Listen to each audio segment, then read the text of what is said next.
Hello hi नमस्कार जय जगन्नाथ दर्शक बंधु बाबुली लाइफस्टाइल को पुणी थे आपण स्वागत।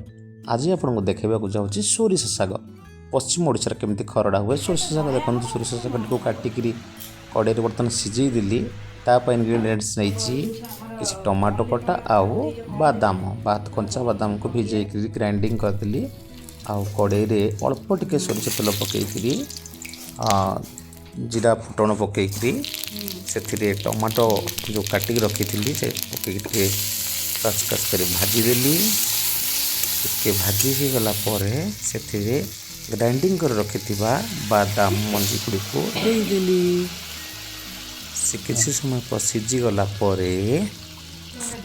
भलसे सिझीज एपट सेपट करी रखिदेला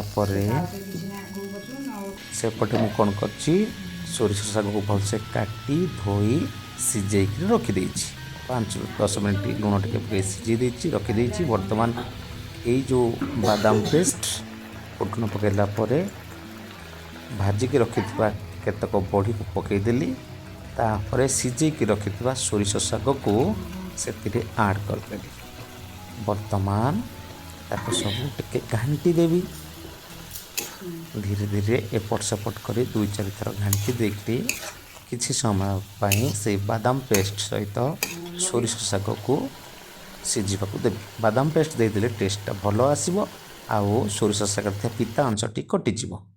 देखु प्रस्तुत हो गला मोर ए वर्षर प्रथम सोरिष साग।